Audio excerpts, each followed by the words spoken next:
The following is a production of DallasCowboys.com and the Dallas Cowboys Football Club. How about them Cowboys? Yeah! Go Cowboys! Blowing out of the backfield, exploding down the sideline. This is Hangin' with the Boys, presented by Wingstop, where flavor gets its wings. Now, your hosts, Nate Newton, Kurt Daniels, Jesse Holley, and Shannon Gross. Welcome to the show. It's Monday. And it's 37 degrees. Oh, it's 57 degrees outside. Feels like it's 55. The high is 62. The low is 43. You're looking at, there's actually people on the plaza today celebrating whatever they're celebrating. Martin Luther King Day. Yeah, there you go. That's true. There you go. And I will ask this, Jesse, I just want you to do one thing today. We know you're going to say how right you were and all that. No, you are. I want you to do one thing. No. Wait. I just want you to please keep in your thoughts in your delivery today. There's some really beat up, pissed off fans. So as you're saying you're right throughout the entire next 45 minutes, just do it in a way that's empathetic of our fan base. I wouldn't, Jesse. What? You think they're What? listening today? I would. You think they're listening? Yeah, because I think they want all the Cowboy hate they can get today just to get it out of their systems. So Jesse, don't pull a Stephen A. on him like he did this morning. The man's been out of work for a month and came back today just so he could sit across from Michael Irvin and yell at him this morning. So first off, how you guys feel? I feel good. Why do you feel good? The Cowboy homer feels good. One and done. That's who I came to hear. That's the only reason why Wait, because I know you about to go down a dark, winding road or a bright, winding road, it sounds like. Kurt, how do you feel? I'm bummed out. I don't want to be here. I want to talk about this stupid game. I thought you were going to say the stupid team. It's frustrating. It is. Jesse, how do you feel? Disappointed. Yeah. Like, I've been around this football organization since 2009. Mm-hmm. I have to say, this is the most disappointing I've ever been after a loss. Really? And I played in some losses. This was super disappointing. All right, we'll get to your reasons why in a minute. Nate, how do you feel? I feel good. Why do you feel good? Because when Monday through Thursday of last week, You mean those days when I was right? No, Yeah. I'm sorry. I'm sorry. Monday through Thursday. It was just too See, easy. we the world, locally, regionally, and throughout the U.S. and the Eastern Hemisphere of the world said if the Cowboys don't stop the run, they're in trouble. And then on Friday, like predicted, everybody said, but the Cowboys will win. It'll be a dogfight. It'll be tough. It'll be this. And then a week ago, Shannon said, hey, man, what if the Cowboys lose this game? Will you be all right? Yes, I'm all right. But my butt was, and my butt still is today. Big.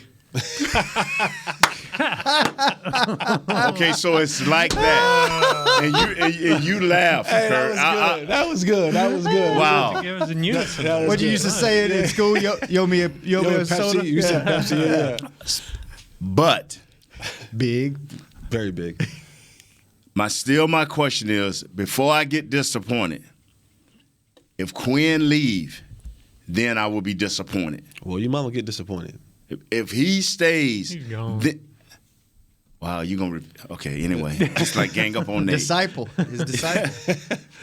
I'm serious. That is my one thing because now we have. I heard, and Chris told me this, Beam, and it could be wrong. I may have heard wrong. 21 players coming up for free agency.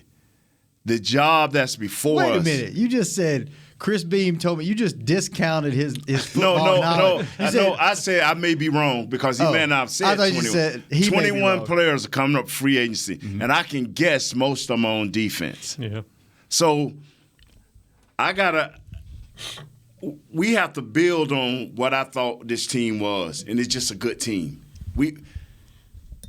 And I know y'all asked me not to talk long, but did not the world know that if they ran the ball, this game was going to be over? You said last week if they score first, I know you probably went home after they scored first, right? I did not feel good. Yeah, and especially the way they did it. Yeah, straight our down the field. defense came out the second half and adjusted. Our offense, it took our offense to the third quarter to say, wow, they giving us short, medium-range passes. Maybe we'll throw it to 86 now. That took too long.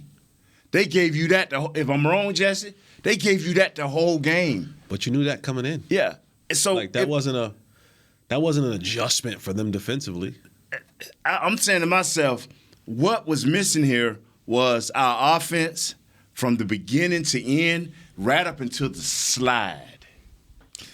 Come on, man. I don't even want to talk about it. Come on, right up until the slide. To me, I don't even want to talk about that on this show because you know why? It shouldn't have come down to that. And if it did come down to that, it was just like in Green Bay.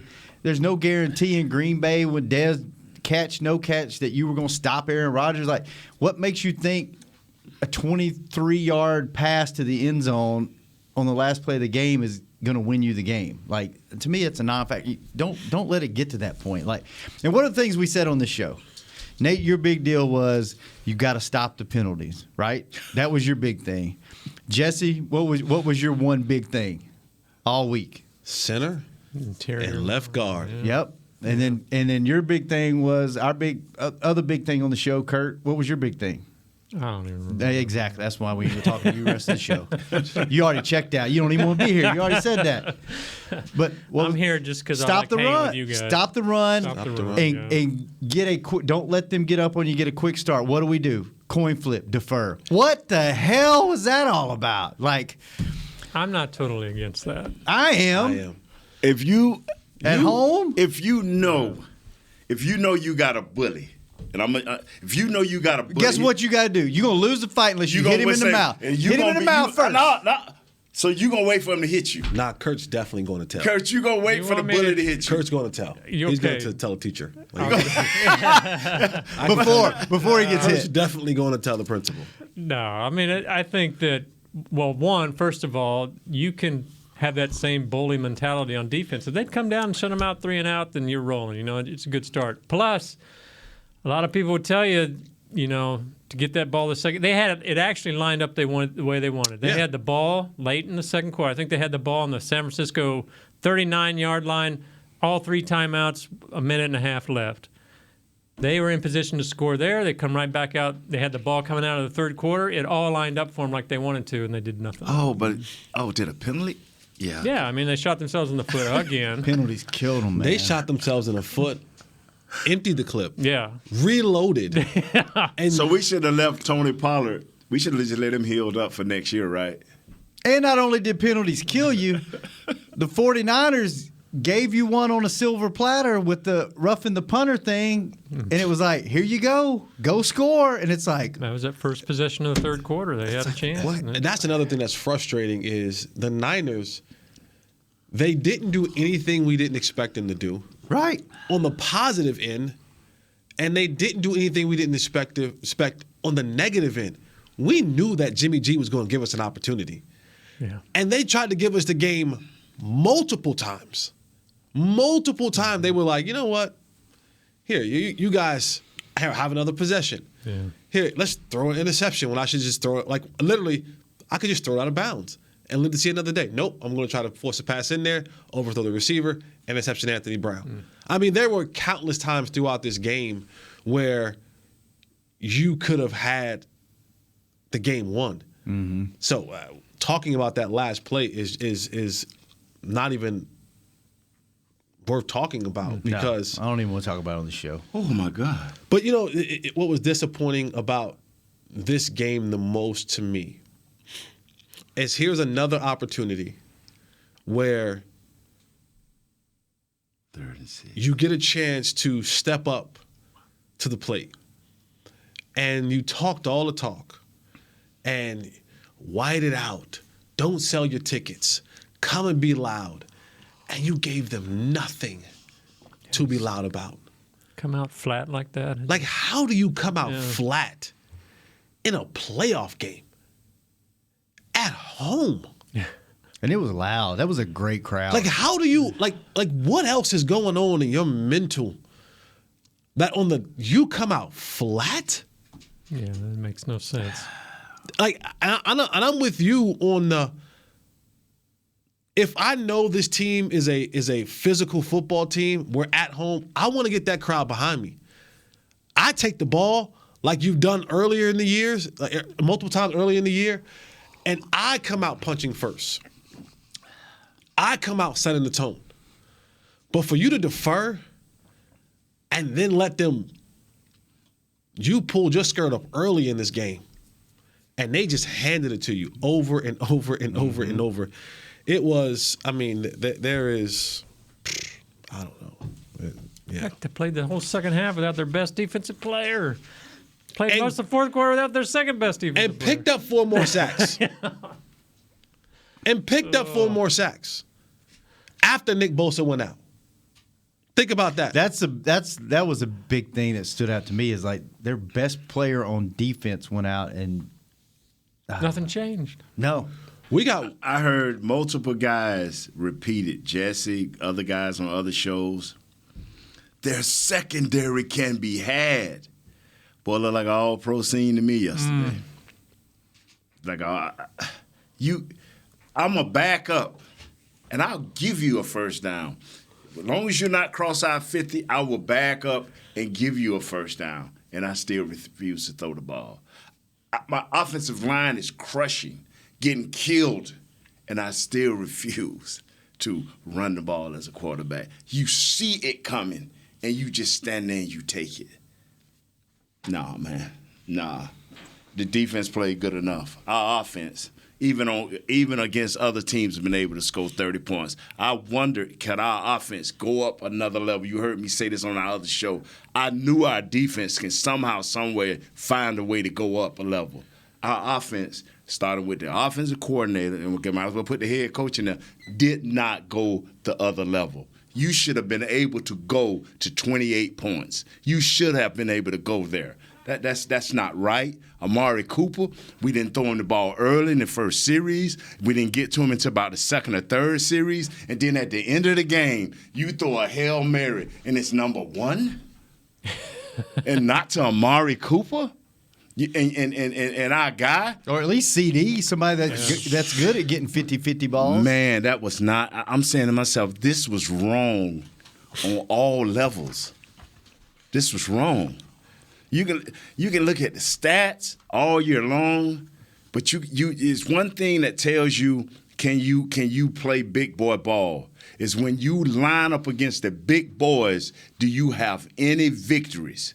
And every time we line up against the big boys this year, home or away, we have not come out victorious. We have not. No. There's no moral victories. You have to beat the big boys, Nick. They beat up on the has-been or whatever, the lesser teams, but couldn't. They were they're a good team, but I guess we thought they were great. We are what you call middle of the road. Yeah. We are the middle of the road. I thought they were great. I thought they were headed to bigger things. And I thought this would be the big win. I in my heart, I say, okay, this is when we're going to show the world who we are because we need that significant win. And what better place or platform than to do it with at home? You picked the right team, man. You picked the right team because we weren't going to get Philadelphia because that went to the teams that played better. We picked the right team. All you had to do, what baffles me, and I was talking to, I don't remember who it was. It was a sideline, somebody on the sideline. I don't know if it was a camera guy for one of the TV stations or what. And I said, it's got to be more to this. Like, I'm not a coach. None of us are coaches. I would like to think that all those coaches, I know those guys are football smart. They're football smarter than me and you, Kurt. Maybe not football smarter than Jesse. They're smarter than me. Okay, Yeah. so they're smarter than 3 of the 4 of us in this room. I know Jesse ain't going to admit that they're smarter than him, so we'll just leave it at that. But all week long, we talked about exactly what you need.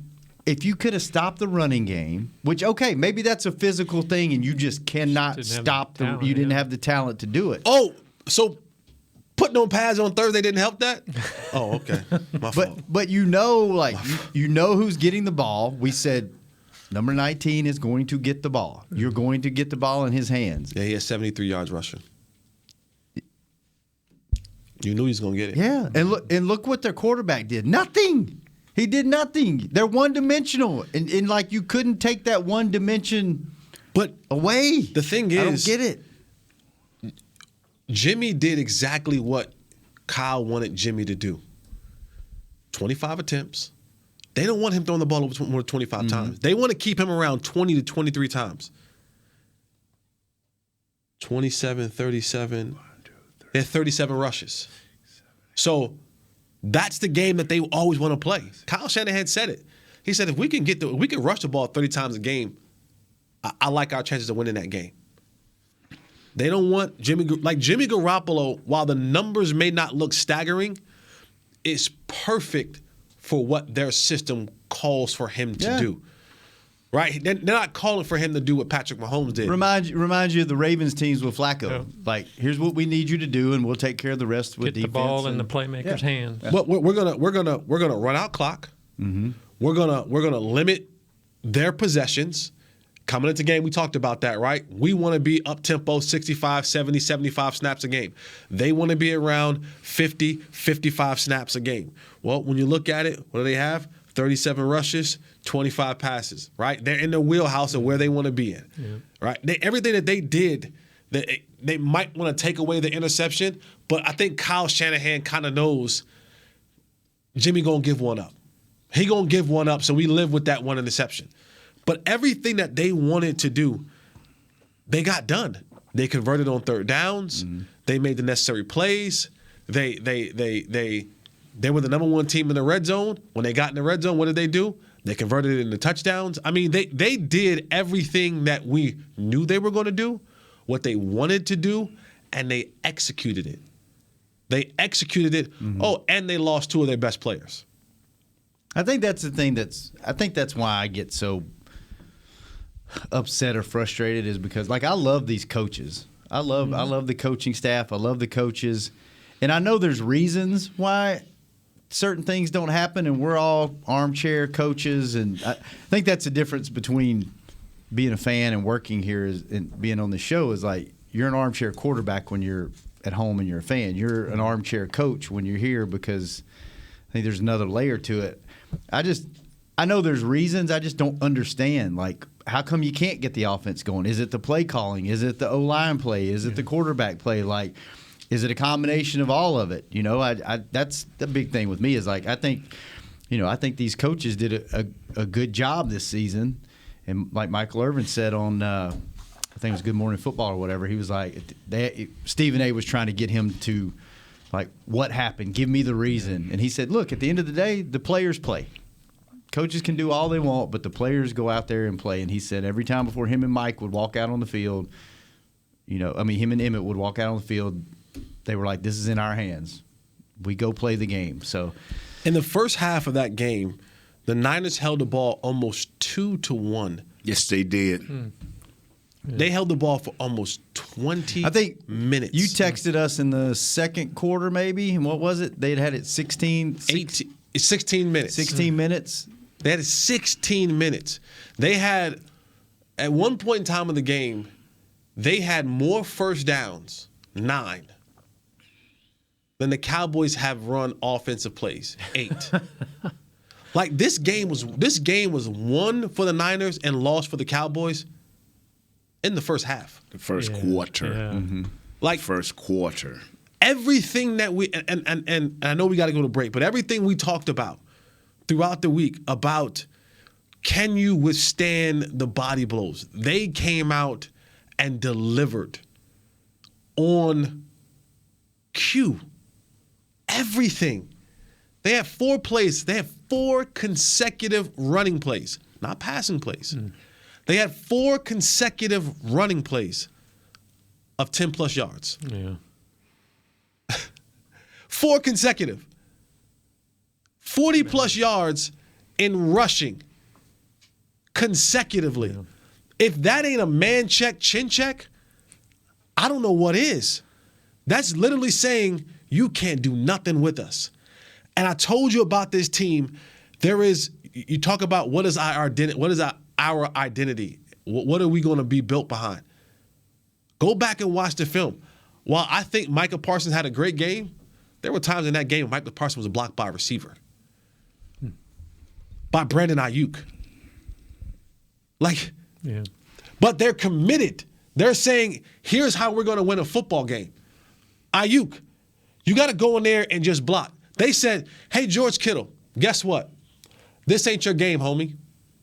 This ain't going to be your game when you have a Travis Kelce, 8 catches, 10 catches, 400 yards, and 2 touchdowns. Here's what I need for you to do. Now, I know you can't block them 100% of the time, but I watch film, and it's really hard for guards to get up on this athletic monster in number 11 in Micah Parsons.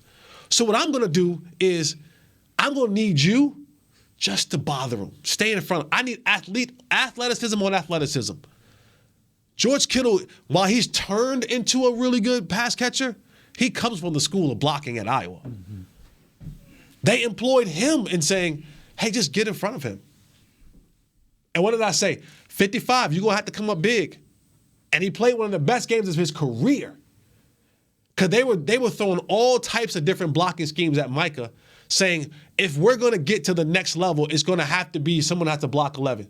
We're going to use a receiver. We're going to use an athletic tight end. We're going to use some guards, some tackles. We're going to do and Micah still had a great game.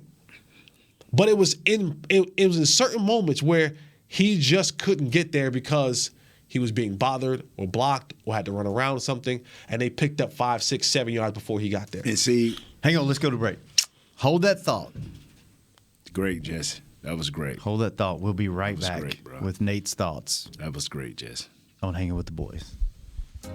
Hey, Cowboys fans, ready to spice up your next watch party? Bring Yo Quiero guacamole and be the game day hero. Yo Quiero means I want, and we know you want great, fresh-tasting, ready-to-serve guacamole for your home gating and tailgating events. Made with real avocados and the perfect blend of spices, it will be the star of any party. You can find us at your local Albertsons or Tom Thumb in the deli section. If you can't find it, talk to your store manager and tell them, Yo quiero guacamole. Brace yourself for an existential question. Has your butt been having enough fun lately? Have you been treating it well? Has it been going places? If not, then it's about time you start using SeatGeek. SeatGeek is the best way to get your butt tickets to live events. Just ask the thousands of other butts who have rated it the #1 ticketing app. So what are you waiting for? Download the app now or visit SeatGeek.com to get tickets to sports, concerts, and live events and make your butt happy. SeatGeek. Get your seat in a seat. How great would it be to travel to watch the Cowboys win on another team's turf? Pretty great. But honestly, just watching the game from anywhere but your house would be fun. Even a hotel bar with some guy named Phil from St. Louis who thinks Oakland still has a team. So whether you're traveling to the game or watching from your favorite vacation spot, book a place to stay on Hotels.com. Proud partner of the Dallas Cowboys. Hey, Cowboy fans, if you're thinking about attending a game this season, visit CowboysTravel.com to book your travel package today. Stay at the team hotel, have dinner with a Cowboys legend, and experience the best sports venue in the world, AT&T Stadium. Also, tour the Star, get autographs from your favorite players, and talk X's and O's with me, Mickey Spagnola. The official travel partner of the Dallas Cowboys will take care of all your travel needs. Visit CowboysTravel.com to book your package today. Back to Hanging with the Boys. Get the ultimate fan experience for the ultimate Cowboys fan. Join Dallas Cowboys United, presented by Globe Life, starting at just $20. Join now and get your fan pack exclusive benefits and more. Visit DallasCowboys.com/United for details and to join today. Nate, I interrupted you so unpolitely earlier. No, it was good. It was good. It was good because I'd have been going on like Jesse did. And Jesse brought it nice. I don't know, Jesse, that was great because we talked about it on the pregame show, and I was telling people our tight ends have to get in the way. In order for us to have some type of run game, some type of success, our tight ends have to get in the way. Our wide receivers have to get in. I use a bump on the neck, you know what I'm saying? Or when you get shaved or you shave and all of a sudden 2 days later you just keep going at your neck. It's that little bump that won't go away, this little hair bump that you're trying to get right. Mm-hmm. If you're not going to go out and draft a tight end of the ilk of Kittles, which is hard to do, go out and get a blocking tight end. You bring in these two big meat maulers at tackles and guards. That ain't a deal, man. They're not athletic enough, especially in open space all the time to do this job. You got to have willing participants at wide receiver, willing participants at tight end to do these type things. And go out and get a blocking tight end. I understand you can't get that receiving tight end. They are precious. But you can go out and get a blocking tight end. You can, and you don't have to pick in the top 4 rounds to get this blocking tight end. We just did this wrong, man. Blocking to me has always been desire. Yes, like outside of being an offensive lineman where there's a ton of technique in it, blocking is nothing but will and want to. Like you got to want to stick your nose. You got to want to stick your face and someone else's chest. Like that's what it comes down to. It doesn't come down to much of, again, outside of being a tackle or guard or center where there is technique in blocking. For receivers, for tight ends, for backs, man, it's about, do I want to? Do I want to? And it on another thing is when you look at George Kittle and the Niners and how they wanted to do their blocking scheme, it was, George, will you commit to this? Because we're actually going to run behind you. Will you commit to this, Brandon Ayuk, Deebo Samuels, Jerron Jennings? Because we're not going to waste your blocks. We're not going to have you run down there, Brandon Ayuk, and get involved with Micah Parsons and not actually run the football. Right? And we're not going to waste your effort, your energy, your enthusiasm, your willingness, your want to go down there and fool with a dude who probably outweighs you by 40, 50 pounds to not run the football. We later found out at the end of this football game, which I will toot my horn on this one. I said this months ago. Dude. Zeke comes out and says, "Oh, I had a tore PCL." Yeah. You did say that. I told you that. I told you that. Mm-hmm. I said that months ago. Mm-hmm. Months ago. And the thing is, to me, that's a cop-out. That's a cop-out. Because you want to be secretive all year long and tell me that you're right and you're fine, you're good. Well, don't tell me you got a PCL now. Don't tell me. Don't. I kind of knew that was coming, right? I said it was coming. Yeah. I said, okay, at the end of the year, I said, I promise you, when it's all said and done, at the end of the year, we'll hear Zeke's going in to get a cleanup on some sort of knee procedure. But all of a sudden now you want to come out in the post-game presser and say, oh, yeah, I got a PCL. Well, you could have told it, well, we knew something was wrong weeks ago. My first thought when I heard that, it just frustrated me that they didn't sit him for a while and get him right. Right? Then 12 rushes, 31 yards, 2.6 yards a carry. Tony Pollard, who I guess was the healthiest one, he rested last week. 4 carries, 14 yards. Yeah. That's it. That's it. Makes sense. So, even if we found the dude that was willing to go and block, we don't want to run the football. We don't want to run the football. Tell me about it, man. Pollard was a non-factor in that game. Pollard that dude should have been that. He should have been the MVP. Bro. Total Pollard in this game. 6 touches. 6 touches for 26 yards. Running and passing. And if you want to add CeeDee Lamb to the mix, that makes 7 touches for combined 60-something yards. He had 1 catch for 21 yards. Yeah. 1 run for 5. That's ridiculous. So, and we're talking about two of your most explosive players on your offense. Back-to-back offsides. Back-to-back offsides. Back-to-back. Oh, it's frustrating. And So is this on the coaches then for not utilizing these guys, not getting involved, for not getting Amari and Lamb going in the passing game? Wait, Kurt. Wait, remember? Wait, Kurt. Remember everyone called and texted and told me that Kellen Moore's holding his plays till we get to the playoffs. He gonna get into his play calling bag when we get in the playoffs. And this has been withholding plays throughout the regular season so that nobody can get a beat on what he's doing in the playoffs. Playoffs is already set. We go into the playoffs, so don't need to show nothing. This the bag he got into? Is this the satchel that he reached into? Roughing the kicker. Is this the book bag? Yep. The lunchbox? 1st and 10. This wasn't even a nickel dime bag. Yeah. It wasn't even one of them. All right. 15 more minutes. Let's take a break. We can talk about the coaches next. Yeah. All right, next on Hanging with the Boys.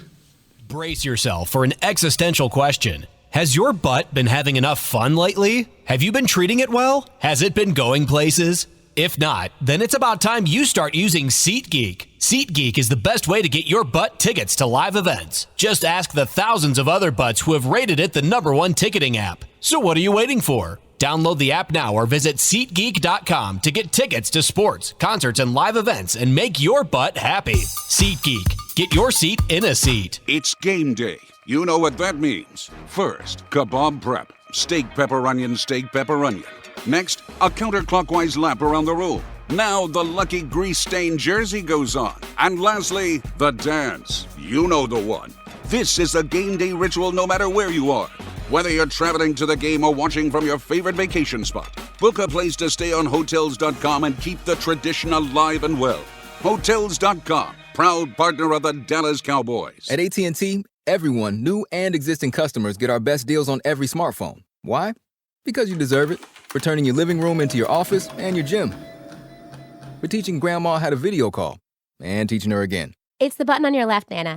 Okay, your other left. It's not complicated. Everyone deserves something new. So AT&T is giving everyone, new and existing customers, our best deals with every unlimited plan on every smartphone, even the latest ones. AT&T may temporarily slow data speeds if the network is busy. Restrictions and exceptions may apply. Hey, Cowboys fans, ready to spice up your next watch party? Bring Yo Quiero guacamole and be the game day hero. Yo Quiero means I want, and we know you want great, fresh-tasting, ready-to-serve guacamole for your home gating and tailgating events. Made with real avocados and the perfect blend of spices, it will be the star of any party. You can find us at your local Albertsons or Tom Thumb in the deli section. If you can't find it, talk to your store manager and tell them, Yo Quiero guacamole. Back to Hanging with the Boys. Your favorite WWE superstars return to AT&T. Oh, yeah. for Your WrestleMania favorite on WWE Saturday. superstar Today's not return the to day, AT&T Jesse. Stadium for WWE. Today's not the day, Jesse. SummerSlam. Jesse. Winter solstice. No, read the Spring room. break. Read the room, Jesse. Read the room. My fault. It's all right. On Saturday the 2nd and Sunday the 3rd of April 2022, get your tickets to the most stupendous two-night WrestleMania in history. Visit SeatGeek.com, the official ticketing provider of AT&T Stadium. Oh, Okay. yeah, brother. Well, what you got? Sorry, I was reading a Check your text email. from You our- want to do the show? No, I was checking. Hey, when sponsorship texts in the middle of the show, I have to check it because you never know what's going on. So it's not an emergency. So Jesse that's said some we were free going to talk stuff. about the coaches. So let's talk. Are those all those penalties and sloppy play? Is that coaching or is that players? Is it flat guys being flat out of the gate? Is that coaching or is that players? For the Oh, y'all talking to me? I done moved on. I'm worried about Quinn. You moved on to where? Ain't no more season left. Yeah, I'm going worried about Quinn. Quinn yeah. gone. He's gone, man. He's gone. The only he's way gone. he stays is if McCarthy leaves. And I don't think he'll take the job after that. He got other options. Yeah, let me say this right here, man. By this being the first time I have ever, Pop Warner, high school, college, have ever heard where the officials has wrecked the game for you guys. When you got a chance to go out there 4 days out of a week and work on your technique and to watch film so you can be a better player, and all of a sudden, when the game come, I get one holding, and now I can go into the dumps and give up because I got a holding, and we're just blaming on the refs. This blowing me away. I don't know, and this has got nothing against guys who have not, but if you played in Pop Warner ball, high school ball, have y'all ever heard your coaches say, hey, fellas, the refs got us? Yeah. I've never went through that. So I can't comment on that. Jesse, help me here. No, I haven't either. And I guess the famous quote is, you're either coaching it or you're allowing it. Either way, it's happening. Yeah. And so you talk about, people could sit here all day and say, oh, we're playing against the opponent and we're playing against the ref.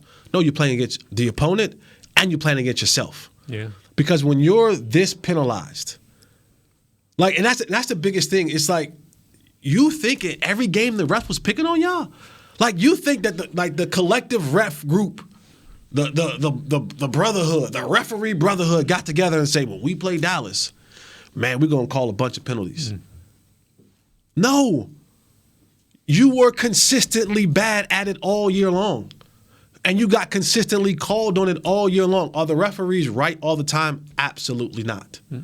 But you didn't help yourselves. You didn't give yourselves opportunities to win football games minus the penalties. You have 14 penalties. You see that stat? There's out of the 256 games played this year, that 14 penalties were called in the game 4 times. 2 of them. 2 of them were the Cowboys. For the Cowboys. Wow. That ain't by accident. And a lot of the Neville Gallimore hands to the face. It was the hands to the face. Yeah. The Randy Gregory 2 holding penalties. You tackled 2 dudes. Those are legit penalties. We knew, you can almost just at the beginning of the game just start us back 10 yards. Say, because we're going to get 2 holding penalties at some point in time in the game, right? So just give it to us now. Just start 1st and 20 when we get the ball. Man, I'm gonna tell you something. When you get ran over, dude spinning and twisting, and you wrap your arms around the dude, what does that got to do with the ref? Right. You get ran over, and you just reach out and grab a guy. That's not understanding who you're playing against. That's not understanding the situation in the game, what's going on right now. At this time, I cannot have this holding. I cannot. So if I got to give ground and punch up and miss, so be it. But not hold. We got to stop that, man, because you cannot give a player an out. You cannot give a player – the out should be he was better than me. On this particular play, he was more athletic than me. I didn't sit right. It's too many reasons what happened, why you got the holding, besides I held him and the ref called it, and it was the wrong time. It's always the wrong time. Come on, man. That's sad, man. And as far as coaching, if you want to blame anything, and this is not me defending because I was a Mike McCarthy believer, I put that on Mike McCarthy. Penalties, an undisciplined football team, to me, starts at the top. And the 2 things that we've heard about this football team all year long was the undisciplined, the poor execution. That, to me, falls on the head coach. Yeah. That is your job as CEO, especially since you're not calling one of the sides of the ball, you're not one of the coordinators. Then those things, the clean football and the football being executed at a high level, that falls on you, bro. That's a Mike McCarthy. If you want to blame Mike for something, I blame him for that. Where I defend Mike McCarthy is when they try to see it's Kellen Moore should go be a head coach, and Kellen Moore is boy wonder genius, and Kellen Moore is the next of the greats of the young NFL upstarts when Dak throws for 400 yards. Yeah. It's no mention of Mike McCarthy. It's no mention of him. It's no talk about what hand he had in that when at the beginning of the year when everybody was saying this offense was rolling and we're scoring all these points and we're putting up all these points and the numbers are there and everything's looking all great and well. It's will the Cowboys be able to retain Kellen Moore? Kellen Moore, young, hot, up-and-coming offensive coordinator. Is Kellen Moore the next in line like the Kyle Shanahans and the Sean McVays of the National Football League?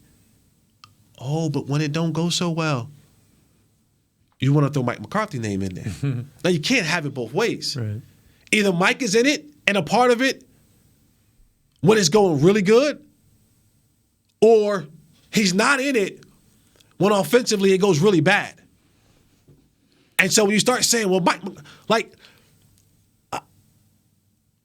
I don't, a lot of people don't know this, but like when you're in these situations and they're always saying, well, Mike McCarthy could have got on the headset and said, we're not doing this and we're not doing that. When should he do that? Should I let you call the plays or not let you call the plays? And again, how this thing is structured and set up, from the day that he got here, he was handed forcefully almost, here's your offensive coordinator. Now what does he do? Now do I question every call that comes in the headset that I may not agree with? Like, how does that like that doesn't work well. Yeah. Either you're going to let Kellen Moore call the plays or you're not. Period. So all this, he should have gotten the headset and said, no, we're not going to run that play. Well, he didn't do it the last 69 of plays. So that's always my thing is that, you know, people, they have these wild things that they want people to do and they say people should do. And those things aren't really realistic. It's not something that really goes on and really happens. Now, there may be a conversation in between series where he walks over to Kellen Moore and say, hey, listen, I think we need to run the ball a little bit more here. Or I think we may need to do so here. But we also know that orders have been sent down that this is our OC and to let him do what he does. So all that he could come in and do, that's not realistic. That's not realistic. So, you know, if you want to put some blame on, there's enough blame to go around. That's true. There's enough blame to go around for everybody. Yep. Even down to Fossil. Did you feel like the players accepted blame after the game last night? Nope. I mean, Dak is Nope. obviously the one that stood out, but Nope. None of them. None of them. And the funny thing is, and this has been happening a lot lately, the youngest one of this whole superstar bunch group was the one that actually had the best answers. Michael Parsons. Yeah. He was honest. He said we came out flat. He said we came out flat from the start, and too many penalties hurt us. Like everyone else, and we've always revered Dak for just his such great leadership, being always saying the right things at the right time. But for him to come off last night and make those comments about fans throwing things, whether it be players or referees, that's horse crap. That is horse crap. That surprised me because he always says the right thing and has the right mindset. Like, we all make mistakes. He made a mistake, and it was a bad one. I mean, for a quarterback franchise, he made a bad mistake. But the thing is, you can't make a mistake in that moment. When you've been poised, that's not your first. This ain't your first rodeo. This ain't your first round exit either. Yeah.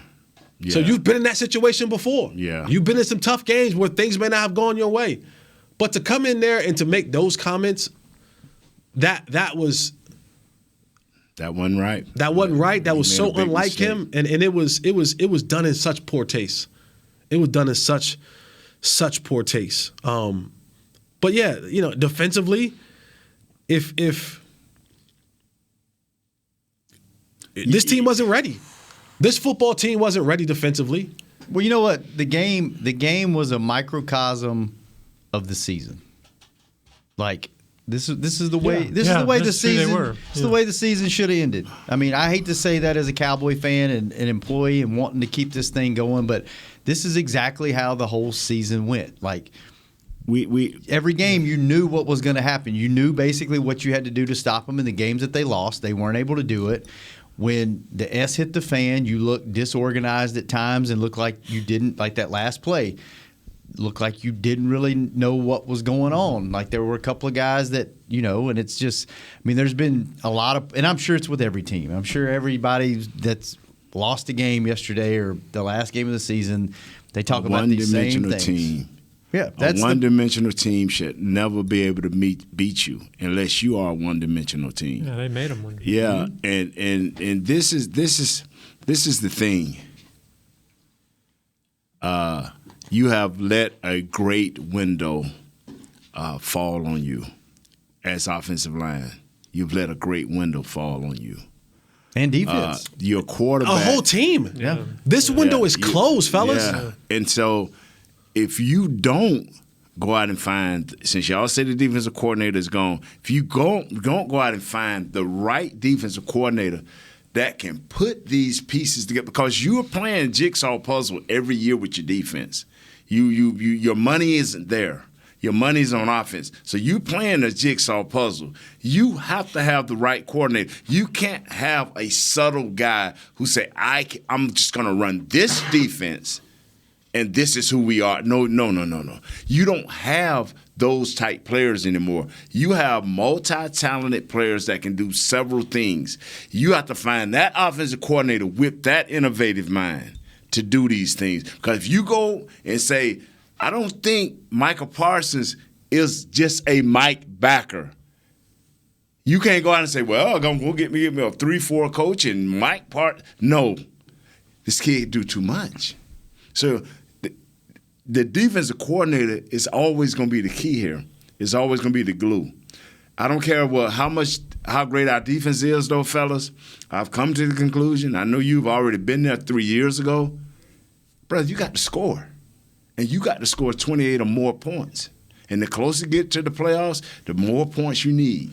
If you had told me the Cowboys were playing a home playoff game, before the playoffs happened, if you said January 16th, Shannon Gross, the Cowboys will be playing a home football game against whoever, and they only had to score more than 23 points to win the football game, would you have put $1,000 down on that? Depends on what point of the season you ask me that. The first 6 games, hell yeah, I'd have put $5,000 on it. The last half of the season, I don't know, because at home. Listen. Here's the argument. Nate, I remember you and I squared off in here about 5 weeks ago, and I said I need to see more from this offense. I need to see him do it again before I buy in. And we boxed for 3 weeks. We boxed 26. They was averaging 26 against winning teams. I look at them. They score 24 points, 25 points a game. They give up only 21 defensively. I'm saying to myself, and this is who I was looking at. Who's the team that can't score? These guys can't score. Philadelphia can't score. I knew we were going to get that lucky with Philadelphia. So I'm like, 27 points to beat this team. I thought so too. 27 points. So if we score 28, it's a lock. I mean, I thought we could, going into this week, I thought we could do it. And to close out the show, you talk about a window closing. Like every single year, you're not going to have the ability, because I do, like Kurt, we're losing Dan Quinn.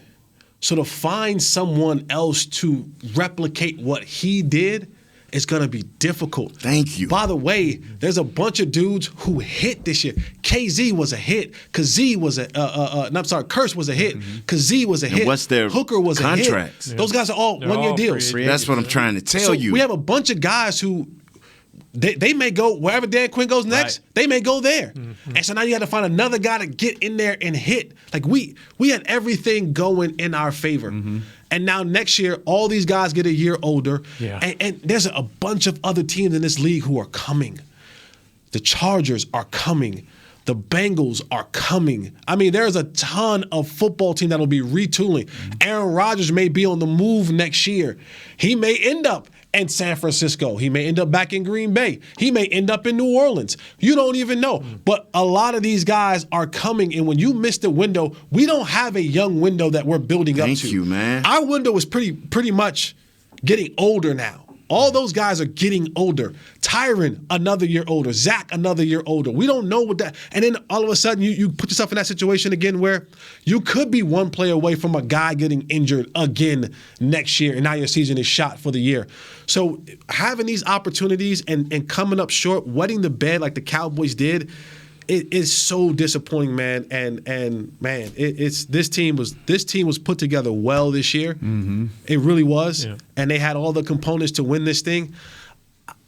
Sound like Jerry knew it too. I don't honestly, like, if we're being 100% honest, I know every year is a different year, but just foreshadowing, looking way ahead now, I don't see how this team competes going forward seriously at Super Bowl. Well, we'll talk about that tomorrow. Yeah. We will have a show tomorrow. I think we're trying to figure out what to do Wednesday, Thursday. We might do a mashup of sorts. Wow. Tonight, we have a great guest tonight. Probably the best guest we could have after a season-ending loss. No.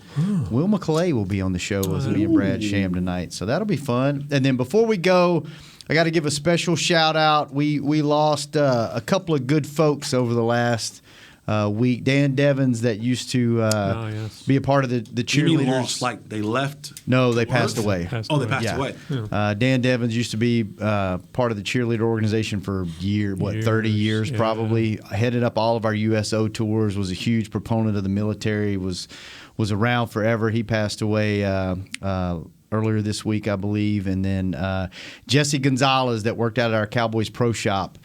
He was the greeter out there. He was 59 years old, but he looked like he was and acted like he was a teenager, always smiling. If you ever went to the pro shop out there, he was the guy that greeted you. He passed away suddenly, I think this past weekend. And they were always really good to all of us, good to my mom when she would come in out there, and when they'd shut the store, they'd let her stay in there. And Jesse used to always come out to training camp and hit me up for VIP passes every year, so I'll miss those emails this off season. So just wanted to give a couple of shout outs there. So Kurt, yes sir, Thoughts and prayers to those families. Absolutely, good seeing you, Kurt. Come with something tomorrow. What? I wasn't over there checking my texts during the show. I had work. I had to. Whatever. Sorry, Jesse. This is your work. We'll see you tomorrow. We'll look forward to next year tomorrow. Nate. Happy Martin Luther King Day. Yes, sir. And I know I'm gonna have tremendous nightmares. Just watching this game, our offense just wasted another year. Our offense has wasted another year. CeeDee Lamb has wasted another year. Amari Cooper has wasted another year. Wow, really, man. I know. Chris, thanks for keeping us on the air. William, thanks for keeping the live streams up. We will be back tomorrow. Maybe. Just do it. Just do it. We'll be back tomorrow. Do it like the Cowboys. Hanging with the boys tomorrow. This has been a production of DallasCowboys.com and the Dallas Cowboys Football Club. How about this, Cowboys? Yeah!